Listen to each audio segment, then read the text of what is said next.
YS Vivekananda Reddy హత్య కేసులో ఒక కీలక పరిణామం అయితే చోటు చేసుకుంది.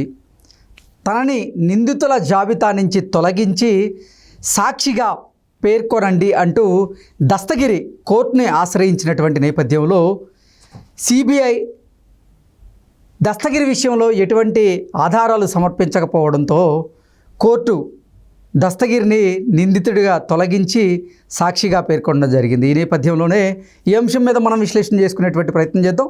ప్రస్తుతం మనతో పాటు ఉన్నారు ప్రముఖ సినీ క్రిటిక్ దాసరి విజ్ఞాన్ గారితో మాట్లాడదాం. విజ్ఞాన్ గారు, హాయ్ అండి. నమస్తే. వైఎస్ వివేకానందరెడ్డి హత్య కేసులో ఒక కీలక పరిణామం అయితే చోటు చేసుకుంది. తనని నిందితుల జాబితా నుంచి తొలగించి సాక్షిగా పేర్కొనండి అంటూ దస్తగిరి కోర్టుని ఆశ్రయించినటువంటి నేపథ్యంలో నిన్న కోర్టు నిందితుల జాబితా నుంచి దస్తగిరిని అయితే తొలగించడం జరిగింది. ఏంటి అసలు కారణం ఏమైంది? ఇప్పుడు దస్తగిరి కోణం నుంచే ఈ కథ మాట్లాడదాం. దస్తగిరి కోణం నుంచి ఆయన అప్రూవర్గా మారిన తర్వాత చెప్పిన కథ, రైట్? దస్తగిరి అప్రూవర్ మారి చెప్పిన కథ ఏంటి? One fine morning one fine morning యాక్చువల్గా ఈ కథకి ముందు కృష్ణారెడ్డి రోజు వచ్చేటట్లాగానే వచ్చి అక్కడ కూర్చున్నాడు జాము వేళ. అప్పుడే అలా చిన్నగా తెల్లారే టైంలో వచ్చి అరుగు పైన కూర్చుంటాడు. ఆయన కళ్ళ ముందే న్యూస్ పేపర్ వాడు వచ్చి పేపర్ వేస్తాడు, పాలవాడు వచ్చి పాలేస్తాడు, లక్ష్మమ్మని ఎంట పెట్టుకొని వాళ్ళ అబ్బాయి వచ్చి దింపేస్తాడు. వీళ్ళందరితో కాసేపటికి పెద్ద ఆయన డోర్ తెరుస్తారు. వీళ్ళు ఆనందం తట్టుకోలేక లోపలికి వెళ్తారు. కాసేపు ఆయన దగ్గర ఉండి ఆయన పని చేసుకోవడానికి వెళ్తాడు. మార్నింగ్ ఈయన రెగ్యులర్ డ్యూటీ ఇది. ఆ రోజు కూడా అలాగే వచ్చాడు, కూర్చున్నాడు. జాము పోయి సూర్యోదయం కూడా అవుతుంది, కానీ పెద్ద ఆయన రావట్లా. సౌభాగ్యమ్మ కాల్ చేస్తే ఇప్పుడు రాత్రి కొంచెం లేట్ అయ్యిందేమో, పర్వాలేదులే కాసేపు ఉండండి ఆయనే వస్తారు అని ఆవిడ చెప్పింది. సర్లే వస్తాడేమో అని చూస్తూ ఉంటే ఎంతసేపటికి రాలా. ఈలోపు చిన్నగా పొద్దు కూడా వచ్చేసింది. రంగన్న వెళ్ళి గార్డెనింగ్ చేస్తున్నాడు. ఆయన అలా తిరిగి వెనక డోర్ అలా టపా కొట్టుకుంటుంది. అందులో నుంచి వెళ్ళగానే బాబు గారు అని అరుపు. ఏమైంది అంటే రక్తపు మడుగులో బాతుల్లో పడి ఉన్నాడు. వీళ్ళందరూ కూడా వెనక డోర్ నుంచి వెళ్ళారు, చూశారు. ఇది జరిగింది. నెక్స్ట్ జరిగిందంటే నర్రెడ్డికి ఫోన్ చేసి చెప్తే ఏముంది అక్కడ? ఫోన్ ఉంది, ఒక సూసైడ్ లెటర్ ఉంది, ప్రసాదే నన్ను ఏదో కొట్టాడు అని చెప్పేసి.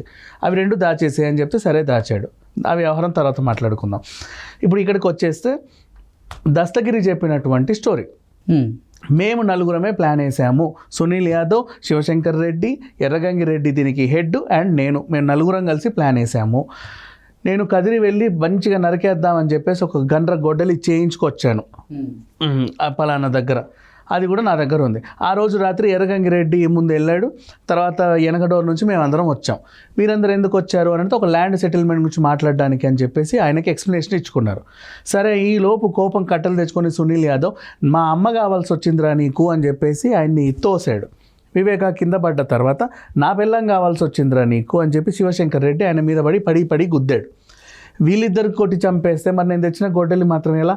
అంత కష్టపడి తెచ్చగా అంత దూరం నుంచి నేను కూడా ఏదో ఒకటి చేయాలి అని చెప్పేసి తల మీద ఒక పోటు, ఇక్కడ ఒక పోటు వేశాడు. ఓవరాల్ జరిగింది. రక్తపు మడుగులో ఉన్న ఆయన తీసుకెళ్ళి బాత్రూంలో పడేశారు. చేతులు దులుపుకొని వీళ్ళు వెళ్ళిపోయారు. ఇంతేగా జరిగింది.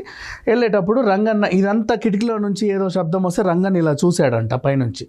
ఆయన చూసినందుకు ఆయన వణుకుతూ ఉంటే ఎర్రగంగిరెడ్డి వెళ్ళి ఇలా వార్నింగ్ ఇచ్చాడు. దూరం నుంచి ఈ సీన్ దస్తగిరి చూశాడు. ఇది దస్తగిరి చెప్పినటువంటి స్టోరీ. నెక్స్ట్ టీవీలో లైవ్లో దస్తగిరే ఏమని చెప్పాడు?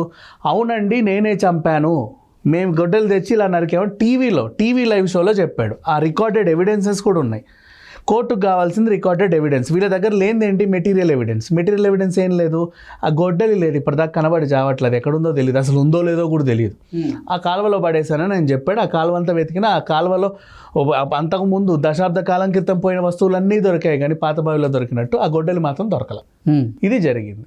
ఇప్పుడు ఇక్కడి నుంచి చూస్తే దస్తగిరి నేను చంపాను అని చెప్పినటువంటి వీడియో అన్ని సోషల్ మీడియాలో ఉంది. కనీసం 3-4 ఛానల్స్కి లైవ్లో చెప్పాడు. అన్నిట్లోనే ఉంది. సో మెటీరియల్ ఎవిడెన్స్ ఉంది, రికార్డెడ్ ఎవిడెన్స్ ఉంది. ఈ ఎవిడెన్స్ ఉన్నా కూడా కోర్టు అతన్ని నువ్వు నిర్దోషివి, నువ్వు సాక్షివి మాత్రమే, నువ్వు నిందితుడివి కాదు అని ఎలా అంటది? ఒక నిందితుడు తనంతట తానొచ్చి నేను గొడ్డలతో ఆయన నరికానండి అని చెప్పినా కూడా, ఆ ఎవిడెన్స్ ఉన్నా కూడా అతని సాక్షిగా ఎలా పరిగణిస్తారో నాకు తెలియట్లా. సాక్షి అంటే ఏంటి? నువ్వో నేనో నరికితే ఆయన ఇట్లా దూరం నుంచి చూసుండాలి. ఈ కథ ప్రకారంగా సాక్షి రంగన్న, ఆయన ఇట్లా పైనుంచి చూశాడు. ఎలా ఎక్కాడో మరి ఆ ముసలి మహానుభావుడు. అలా చెప్పారు ఈ కథలో. పైనుంచి చూశాడు.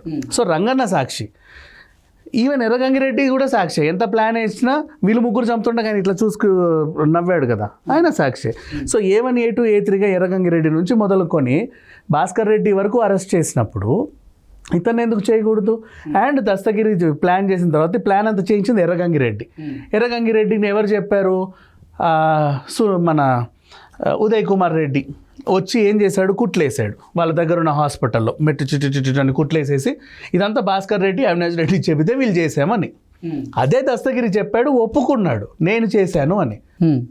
చేశానని చెప్పిన తర్వాత A4ని A5 6 7 8 ఉన్నాక A4ని నువ్వు సాక్షిగా పరిగణిస్తే మరి A5 నుంచి A7కి వాల్యూ ఏంటి? అవినాష్ రెడ్డి A8కి ఎలా వస్తాడు? సో ఇతను చెప్పినప్పుడు ఖచ్చితంగా అవినాష్ రెడ్డిని అరెస్ట్ చేయాలి అంటే, ఈ స్టోరీ నిజమైతే అవినాష్ని అరెస్ట్ చేయాలి. ఓకేనా? అవినాష్ని అరెస్ట్ చేయాలంటే దస్తగిరి కూడా ఉండాలి. ఇప్పుడు జగన్ అరెస్ట్ అవ్వాలి అంటే నెక్స్ట్ అవినాష్కి ఎవరు చెప్పారంటే భారతి చెప్పింది. భారతికి ఎవరు చెప్పారు? జగన్ చెప్పాడు. ఇంతమంది చెప్పినప్పుడు జగన్ అరెస్ట్ చేయాలి అంటే మరి ఈయనకి ఇవ్వాలి కదా, ఇతను ఉండాలి కదా, ఇతను కూడా పార్ట్ కదా. మేమందరం కలిసి టీంగా చేసాము. కోర్టు దస్తగిరిని నిందితుడిని కాకుండా సాక్షిగా ఎందుకు పరిగణిస్తుంది అంటే ఏం చెప్తావు? అదే తెలియాలి. సాక్షికి ఎందుకు పరిగణిస్తున్నారు? ఇప్పటికీ కూడా అతను సాక్షి అయితే జగన్ అరెస్ట్ అవ్వలేడు. ఎలా? ఇప్పుడైనా నేను నరికాను అని చెప్పిన నువ్వు సాక్షి చేసినప్పుడు జగన్ కూడా తప్పించుకోడు. నరికానని చెప్పినోనే మీరు సాక్షి అంటున్నారు, మరి నేను అసలు నాకు సంబంధమే లేదు ఈ ఇష్యూలో, నన్ను ఎందుకు ఇరికించారని ఆయన అడగడా? అంతే కదా.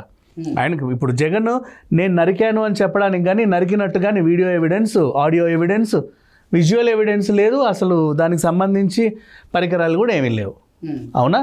మరి ఎలాంటి ఆధారాలు లేని ఆయన్ని నువ్వు అరెస్ట్ చేయాలి అంటే, ఇరికించాలి అంటే ఇక్కడ ఈయన ఎవిడెన్స్ ఉండాలి. ఈయనది ఎవిడెన్స్ ఉంది, ఇతను నువ్వు సాక్షిగా చేర్చలేవు.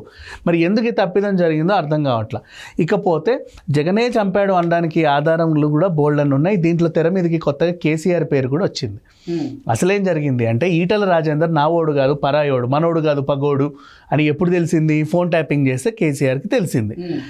ఎలాగో ఫోన్ ట్యాపింగ్ చేస్తున్నాం కదా అని సరదాగా హీరోయిన్లే వీళ్ళే పక్క రాష్ట్రమి కూడా చేసి వాళ్ళకు కూడా హెల్ప్ చేశాడు. జగన్ మంచి ఫ్రెండ్ కాబట్టి. ఇప్పుడు ఏం జరిగింది? ఆయన కోరిక మేరకు మన వివేక ఫోన్ని ట్యాపింగ్ చేస్తే అతనికి షర్మిలకు ఉన్న కన్వర్సేషన్ బయటపడింది. ఇలా చేద్దాం అలా చేద్దాం అనుకోండి, నేను అవినాష్తో ఉన్నట్టే ఉంటాను కానీ నీకే నా ఫుల్ ఎంపీగా అనుకుంటే ఈ కథ అంతా జగన్కి తెలిసింది. ఈయన చెప్పాడు ఇదిగో ఎవిడెన్స్, వీళ్ళిద్దరు మాట్లాడుకుంది అని ఫోన్ ట్యాపింగ్ చేసి.